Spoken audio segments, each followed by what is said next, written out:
Salut à tous et bienvenue sur ma chaîne, le Master Teacher Serein. Alors aujourd'hui, j'aimerais parler de la raison pourquoi est-ce que les Africains sont toujours en retard.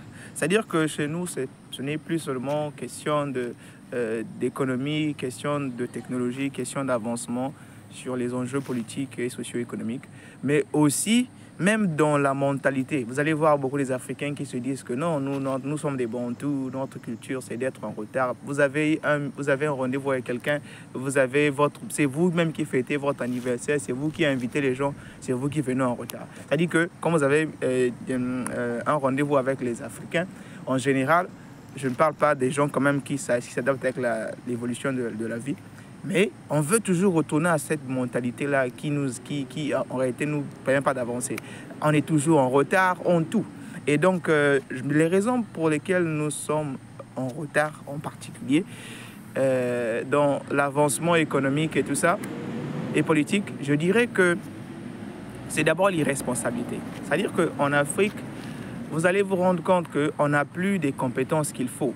On nous juge même, mon pays, le Congo, on est devenus des criminels, on est devenus des gens qui aiment le parler, le wow. Mais les compétences sur le terrain, il n'y en a pas. On n'a pas ce que les autres appellent les skills. Les responsabilités dans tout. Quelqu'un qui veut devenir ministre, il compte sur ses liens de familiarité ou de leur ethnie-là, des partis au pouvoir. Il compte sur, sur sa grand-mère, sur ses grands-parents, alors que ça demande des compétences. Vous allez vous rendre compte que la plupart des choses qui se font en Afrique se font mal, que ce soit dans la restauration, que ce soit dans le service de traitance des humains là. Comment customer service, les mots en français commencent à m'échapper. Customer service, comment est-ce qu'on reçoit les clients. Vous allez dans les bureaux des gens en Afrique, s'ils ont écrit que leur service commence à partir de 8 heures, ils viennent à 10 heures. Tout. Vous allez dans les restaurants, quelqu'un se fâche, au lieu de crier un roi, mais il vous insulte. Les taximans vous insultent. Le vol, partout où vous allez, il n'y a pas de sécurité. Moi-même, quand je suis rentré au pays, on m'a volé le téléphone, on m'a volé l'ordinateur, on m'a volé tout le même jour. Je suis allé au restaurant manger, je sors comme ça, laver les mains, le téléphone est parti. Bon, un pays irresponsable à ce niveau, vous voulez que les choses avancent comment? Il n'y a pas que le Congo, et ça se passe comme ça partout. Le vol, les mentalités macabres, c'est-à-dire que les mentalités des gens qui ne veulent pas apprendre, les mentalités des gens qui ne sont pas intéressés en réalité à des valeurs qui sont universelles. La connaissance, ce n'est pas quelque chose qui est propre aux Noirs.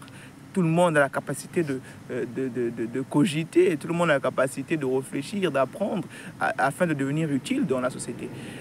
Nombreux des Africains sont inutiles. C'est des gens qui savent tout faire.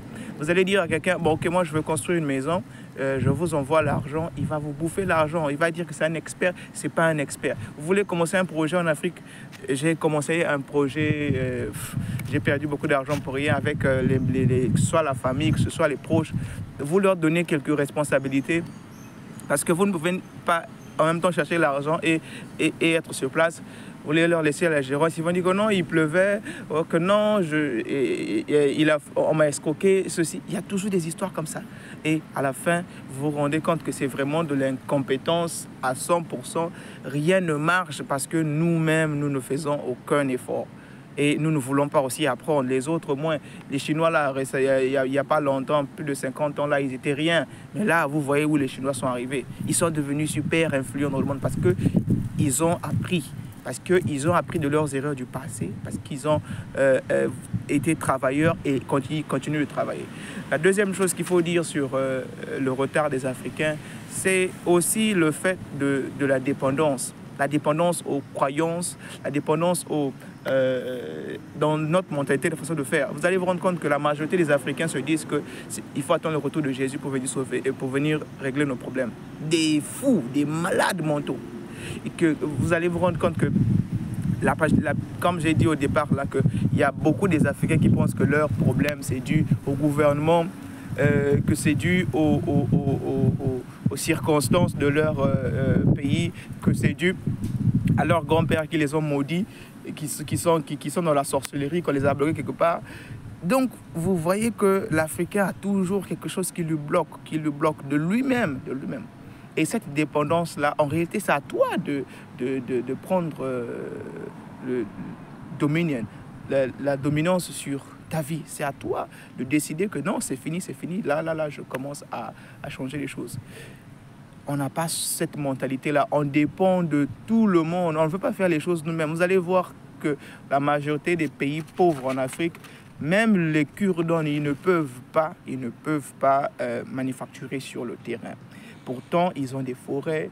Leur pétrole, depuis des années, c'est eux qui ont le pétrole. C'est eux qui sont riches. Ils n'arrivent pas à prendre le contrôle de leur propre richesse.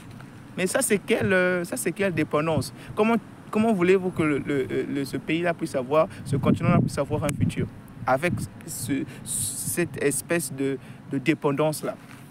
Le troisième point pour chuter, pour ne pas être trop long, je dirais que c'est, vous savez, il y a un dicton qui dit que si vous échouez de planifier, vous planifiez d'échouer. C'est-à-dire qu'en d'autres termes, si vous n'avez pas un plan qui est efficace, c'est impossible pour vous d'avancer. Parce que déjà, il faudrait avoir un plan pour ajuster. Vous voyez les Chinois, par exemple, ceux qui nous montrent la vie maintenant. Ils avaient tout ce qu'ils font là, aujourd'hui. Ça a été planifié pendant 50 ans. Là encore, quand ils sont là aujourd'hui, ils ont planifié leur vie pendant plus de 50 ans encore. Ils ont ramené tout leur Covid, avant même le Covid, ils avaient déjà planifié que non, si le monde allait dans le pire des cas possible, dans une crise, ils sauraient comment il faut s'adapter. C'est des gens qui sont des planificateurs par excellence. L'Africain est là seulement le parler, l'irresponsabilité, la dépendance, les gens, des croyances. Vous avez des croyances, vous priez, vous pensez que vos dieux sont, je ne sais pas comment là. Mais le problème n'est pas avec les dieux. Le problème n'est pas avec les dieux. Vous pensez qu'aujourd'hui, si on dit que l'Afrique, peut-être, Dieu a déjà quitté l'Afrique, vous pensez que c'est Dieu le problème? Non, Dieu a quitté l'Afrique parce que c'est le cerveau qui ne fonctionne plus. On est gelé, endormi pendant des années. C'est bizarre. Un homme qui se croit inférieur, qui pense que l'homme blanc est plus intéressant que lui. Parce que l'homme blanc s'est permis d'écrire ces histoires. Nos ancêtres étaient plus forts que leurs ancêtres. C'est parce que nous-mêmes, nous nous sommes laissés faire. Nous nous sommes laissés faire, on ne veut plus apprendre. Et donc, comprenez que le dernier point que j'aimerais attaquer ici, c'est le fait qu'on n'a pas planifié la vie. On n'a pas planifié, on n'a pas bien planifié. Parce que même dans la planification, il faudrait qu'il y ait des choses importantes, il faudrait qu'il y ait des choses qui ne sont pas importantes, les choses qui sont urgentes, les choses qui sont moins urgentes, les choses qui ne sont pas urgentes, qui ne sont pas importantes mais urgentes et non urgentes. Rendez-vous compte de la bêtise que nos leaders font en Afrique. Qu'est-ce qui est important en Afrique? Qu'est-ce qu'ils ont déjà fait? Qu'est-ce qu'ils ont promis qu'ils ont déjà fait? Non. Qu'est-ce que les jeunes, la jeunesse africaine, qu'est-ce que nous faisons? C'est vrai qu'il y a toujours des particularités, il y a toujours le gars de Burkina Faso là, il y a beaucoup les gars de l'AES là qui commencent à changer un peu la tendance. Il y a aussi des Africains qui sont là, qui inventent des choses. Mais je parle de façon générale parce que dans les chiffres nous montrent que l'Afrique est un continent pourri. La réalité aussi nous montre qu'on a une gérance de minables, de misérables qui est inutile. Et donc, comprenez avec moi que c'est le manque de planning, On n'a pas planifié la vie. On vit seulement comme ça par la grâce de Dieu. Tout le monde va à l'église, se réveille. Les Africains ne travaillent pas. On est des paresseux, on ne travaille pas. Les autres ici travaillent tous les jours. Ils ne comptent pas sur Dieu pour venir régler, pour Jésus qui va revenir pour venir régler leurs problèmes. Ils ont planifié leur vie. Et quand ça ne marche pas, ils ajustent. Ils s'arrangent à ce qu'ils puissent apprendre de leurs erreurs et puis avancer. Mais si vous n'avez pas de plan, vous vivez par la grâce de Dieu. Vous vivez par chance. Mais vous pensez que vous allez, même si vous avancez ou vous n'avancez pas, comment vous allez savoir que vous avancez ou n'avancez pas? Je suis rentré dans mon pays récemment, là. Je suis allé dans la ville où je suis né. Mais c'est du n'importe quoi, ça a reculé. Comment est-ce qu'on